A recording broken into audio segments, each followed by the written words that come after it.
Brothers and sisters, Trinity to Guzman coming at you right now with Phil from Canada.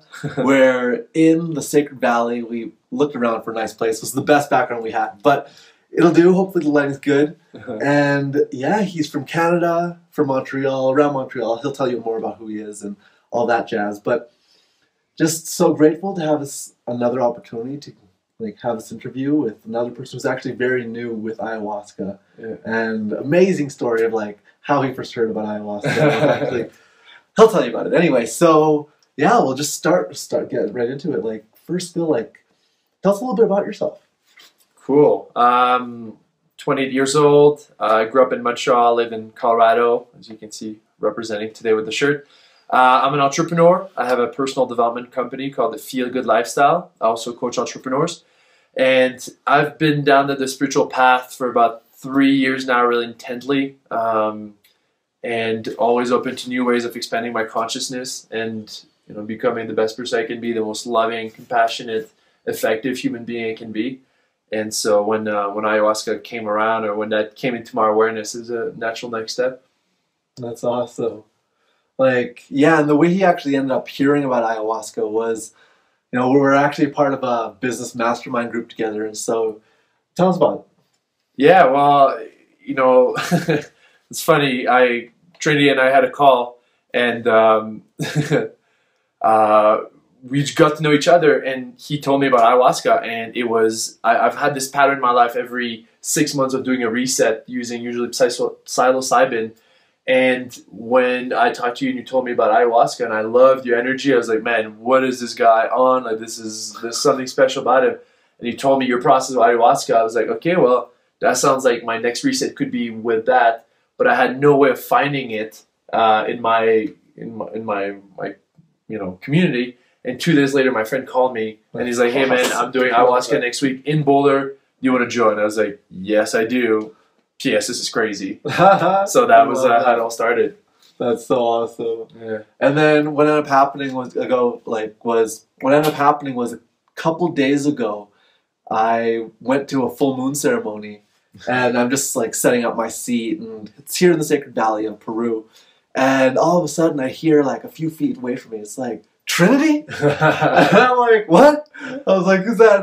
And I see this guy's huge smile, and we were just so stoked to see each other. It was the second ceremony ever. Yeah. And so we've spent some good time together since then, catching up. And he had an amazing experience with the medicine, and that's why I wanted to do this interview. So I want to start by just asking well, first of all, what is it that drew you to the medicine? Well, the first phase of my personal development was all about learning. So learning new mental models, new strategies, and so on. And then it starts shifting to unlearning and realizing that there's a lot of stuff that's actually holding me down.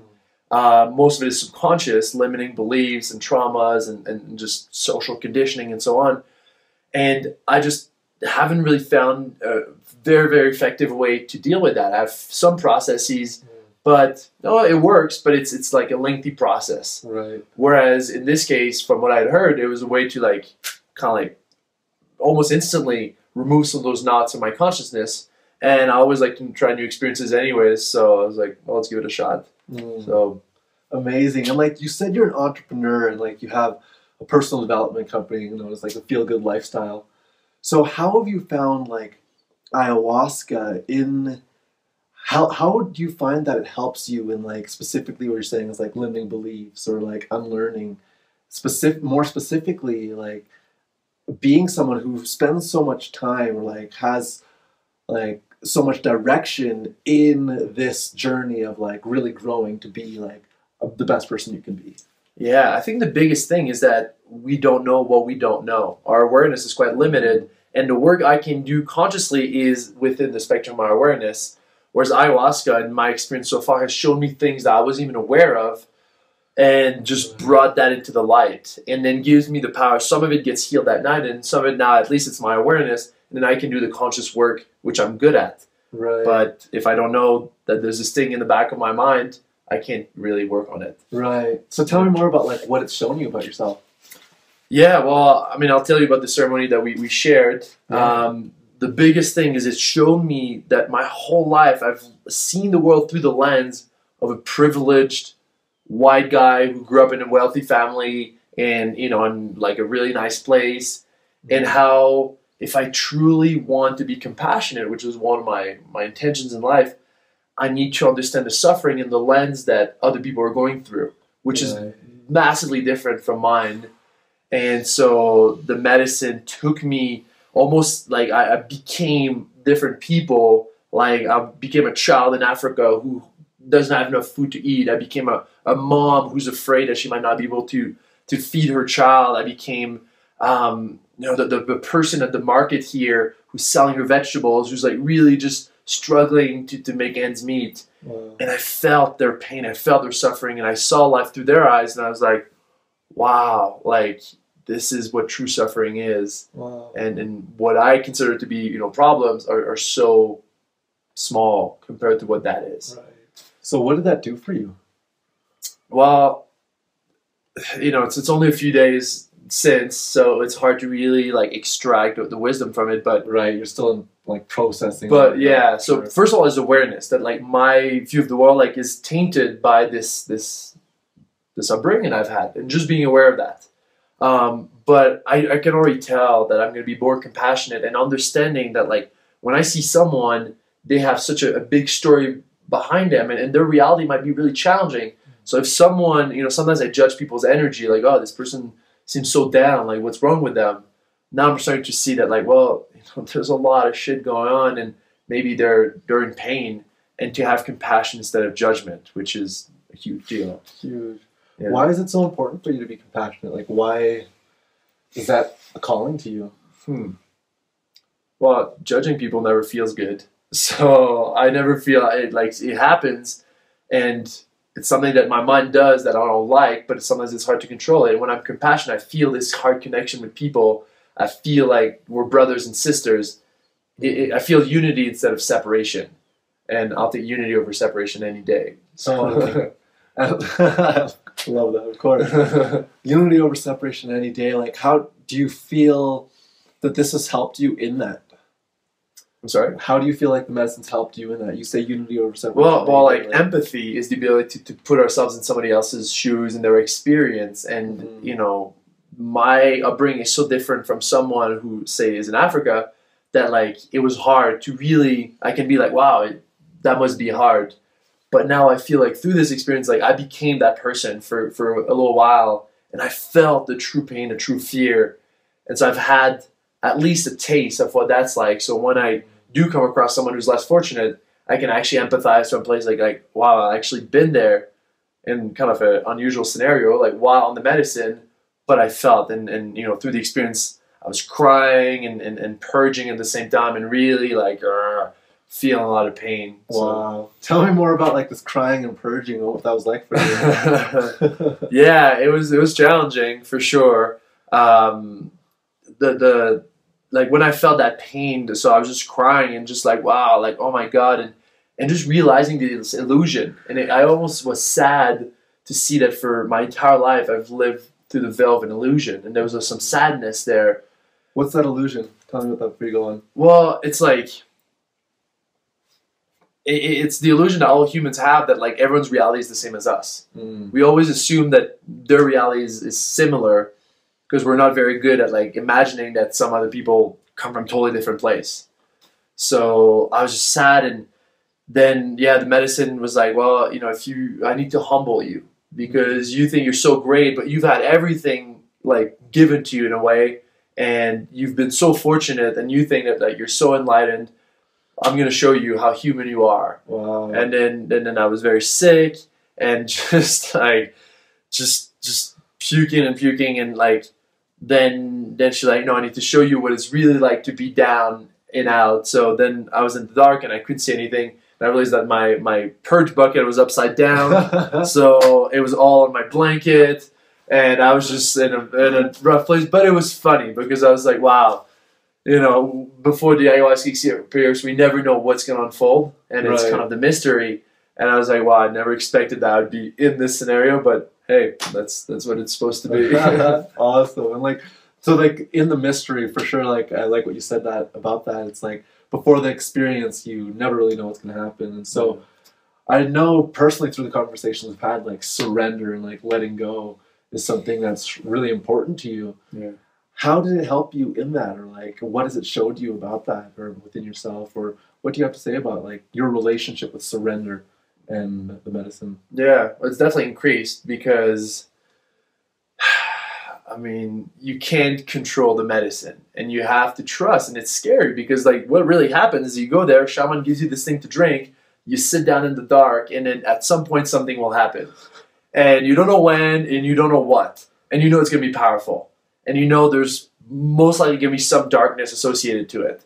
Mm-hmm. So it's scary to go to a place where we literally surrender control to this spirit, this energy that we don't really understand, and be like, okay, show me what I have to see.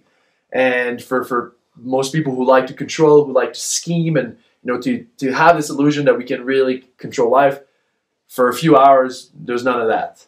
Mm-hmm. And there's probably going to be some suffering or some pain that will come up, or some just dark stuff that we've been afraid to look at. Now it's like, I'm willing to go there, and I trust that this is for my higher good. Let's go. Yeah, that's awesome. Like right there when you said like there's dark stuff that we have been willing to look at, that's like one of the greatest things that I found that the medicine's been able to do, is like take you to those depths, those shadows where it's, it isn't easy, and so, but I'm curious, like, even though you've known that it's like, it's scary, there's a level of surrender that, like, you described it so perfectly. It's like, okay, a shaman gives you a cup, and it's like, at some point, sometime, something's going to happen. You don't really know what, but it's going to be powerful. Yeah. So why do you do it? And with, like, that context, like, it doesn't sound like something that, Yeah, that's a great question. And it's a very simple answer. It's either we can deal with these things proactively that night and heal them, or they will keep affecting our reality, under the surface for years to come.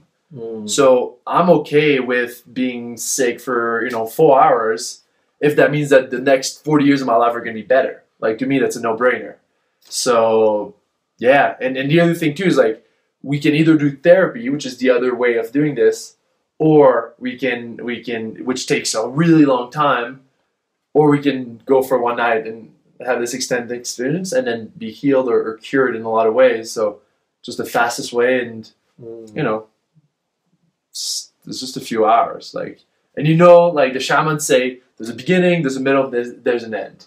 So even if you're in your own puke and it's like disgusting, well, it's, it lasts for a couple more hours and then you'll be fine. So then you'll be eating fruit and talking with your friend about the experience. So that's okay. Right. And do you find that, like, so you come from like a therapy background, and I know, like, so you're able to take people through, like, healing of their consciousness, limiting beliefs, certain patterns that might not serve us. And you said that this is the fastest way, like, so with your personal experience with being able to, do like conscious cleansing versus the medicine work, how would you compare the two? Or like, how would you speak about the two in contrast? Yeah. Well, so there's the first piece of, like, you can't deal with the things you're not aware of. So ayahuasca definitely gives you that awareness, and they're not necessarily mutually exclusive. Right. But to be able to do any conscious source, you need awareness. Right. You need to know that there's this thing that's like holding you down. And most people just don't have that. I have it on a pretty high level because I do a lot of meditation. And still, it always shows me things I was like, oh my God, I didn't even know this was there. But for the person who doesn't necessarily meditate a lot, most of these things they're just like, it's like if you're wearing glasses, you don't necessarily see the glasses. And most people have these filters through the experience, so the ayahuasca will show you these things. Some of it will get like healed that night, which is like phenomenal. And some of it, now you can go to work knowing that, like, this is what I gotta consciously work on. So I think, like, ayahuasca is a catalyst, and then there still needs to be conscious work. If you're expecting it that it will solve everything forever, it's not. Right. But it will get you quite a bit of the ways there. Awesome. Yeah. Yeah, for sure. And that's one of the things that, like, I really find myself talking about in conversation with people. It's like ayahuasca, it's a tool, Yeah.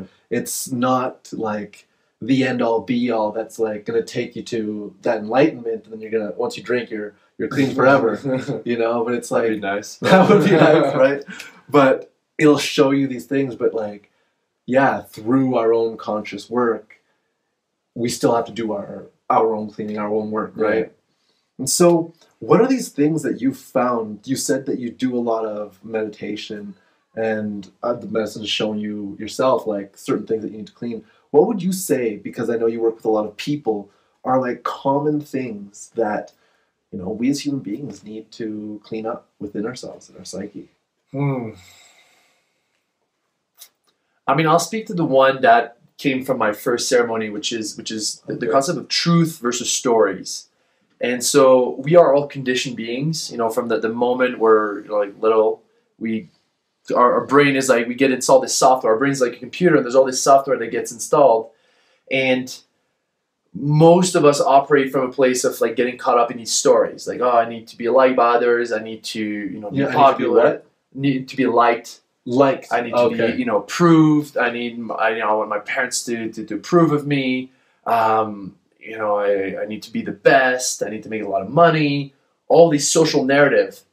And what is so beautiful and what the medicine helped me with the first time is that she took me to a guided tour of my consciousness and showed me in all the different areas, what is the truth with a capital T? Meaning, what is the thing that really matters and what is all the illusion around it? So with relationships, like what the truth is, like I want deep connection. I want to, you know, real honesty, and like, oh, I hope they like me or not. That is a story. That is not the real truth. The truth is like how I'm going to convey myself. And so now I'm able in interactions with the world to see like, this is true. This is like what's really real. And this is what I learned. That is an illusion. That doesn't serve me. And in that moment, I'm able to choose consciously truth. Truth, honesty, like real connection, as opposed to being all caught up with these irrational fears. Can you give more like specific example for you of like truth versus illusion and what that was like for you, or specifically? I mean, and one of the things I was thinking about is like, wow, should I tell people that I take ayahuasca? Like, so the truth is this medicine helped me. I hope more people do it, and I think it has the power to change the world. That is truth. Story, oh my God, people are going to think I take drugs. People are going to respect me less. My parents are going to freak out. Well, that was a little bit truth. But we worked on that. You know, people are going to think I'm unprofessional because I'm writing about ayahuasca. So truth, this is really good for me. Story, oh my God, people might judge me. And so I was able to observe, okay, this is just an illusion. And this is the real thing. And maybe people might judge me, but that's not where I want to act from. Right. I want to act from my truth, which is I hope more people need to do this, and I need to talk about it. And everything else is beyond my control. That's awesome. So that's an example. Cool. And why do you hope more people do it? Man. Well, you know, most people live in fear, in illusions, in these self-limiting patterns that they're unaware of. And the medicine will show you clearly why you're not getting the results you want, why your relationships are not where you want it to be, why things aren't working the way you want to, and those things that you're perplexed about, like, wow, why do I keep having the same problem again and again and again? She will show you exactly what the root is, and she will give you the option to work on that and to heal it. And some of it will happen through the purge and some of this old stuff, like I had come up, you know, just like old repressed emotion, and it will get cleansed. So I believe that it's the key to people reconnecting with their true self, and it's also very humbling. And you know, all of us can use a dose of humility. Well, maybe not all, but I know I did, and I got it big time. That's awesome. You said like this purge is like repressed emotion, and like, what do you mean by that? Well, I mean, you know, I'm not an expert, but in my case, for example, I used to think that anger was very unenlightened emotion, and that anger was a bad emotion, and I was a bad person if I felt it. So whenever I would get triggered, if there was a little bit of anger that came out, I would like push it back up. But emotions, it's like this energetic feel in our body, and if we don't feel our emotions fully, they get repressed, they get stuck in our emotional body, in our limbic system. It affects our health, it affects our consciousness.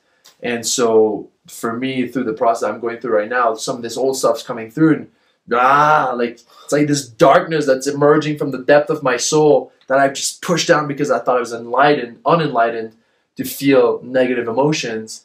and now it's coming back up, but it's liberating. I can feel this freedom in my belly, almost like in my emotional body. I'm like, I feel more relaxed. Like, this is great.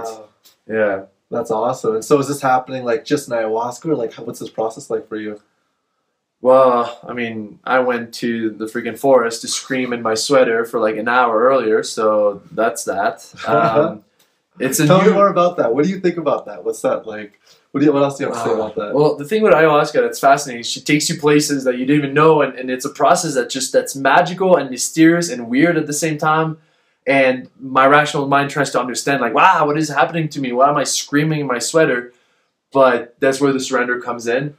But it's freeing. I can feel this space in me that's being created. And I don't understand it, so it's hard to explain it. But I know it's good for me, and I feel better than I did, a few days ago. So that's awesome. Yeah. Cool, man. And like, I guess I'll just ask, one of the last questions I want to ask is, well, why do you feel like this medicine's here? And why do you feel like there's so many more people who are starting to be like hearing about this medicine, and like just so many more people are out there talking about it, writing books about it? Like, you're reading a book called Food of the Gods right now, which is about, you were telling me plant medicine and all the other things it's about. But like, why do you feel like this medicine's here and it's really emerging in the world? I mean, there's some big challenges in the world. I think everyone's aware of that. And the traditional way of trying to deal with it is just not working. And so, and a big piece of what is the traditional way? Well, just I guess like therapy. Like, it's working, but very slowly, and most people are not willing to do therapy. And the thing with therapy is like it's traditionally only for people that have like significant problems or like very tangible things. Whereas even people that are high performers have things that are buried in their subconscious, but they're not going to go there to see a therapist. Right. So we need something that can help anybody, no matter if they're, CEO of a Fortune 500 company, high-performing person, or someone who's dealing with depression, like chronically. Ayahuasca can help with all these things, because we all have stuff to deal with, right, as we know. And the thing is, our society is so based in masculine energy nowadays. It's all about domination, being the best, making more money, just it's like me versus you. The best thing. Yeah. And I think as a species, we're supposed to be much more aligned with feminine energy, which is caring, connection, surrender, these kinds of things. And we've forgotten that as a society, and this medicine very much so helps us come back on the side of the feminine. And I think that's what we need to get back on track as a species. So that's awesome. Yeah. I love that, brother. Thank you. And what would you say to anybody out there who's like thinking about like experiencing the medicine, or is like really just in their phase of doing research and feels the call but maybe hasn't drank? Or what would you say to these people? Yeah, well, listen, it does take courage. It's scary, but one of the most important things, if we want to have the life that we want, it's to realize that fear is just a feeling and that it's possible to work through it. So I'm scared. Like, I was scared the first time, I was scared the second time, and I'll be scared when I do it later on this week. But because I'm scared doesn't mean I shouldn't do it. And, like, no one, every person I've heard about has had a tremendously positive experience. My experience has been tremendous. And so, take a deep breath and lean into it. And I can pretty much promise you that you'll be happy you did, because, you'll spend a pretty crazy night, but then on the next day you'll be more clean emotionally and at the soul level that you've ever been. So if that sounds like it's a good deal to you, then I'd say go for it. Awesome, brother. Thank you so much. My pleasure. It's been amazing to have this time. Really appreciate you sharing like everything that you have. And yeah, I really feel like a lot that you shared will really help a lot of people. Well, thank you. And thanks for doing this work. And, we need more people like you bring this to the mainstream. So thanks to you. Thank you, brother. Thank you, everybody, for watching. Check out more of the interviews. I have a channel on YouTube. Link somewhere around here. But yeah, see you in the next video. Thank you so much. See you guys. Bye.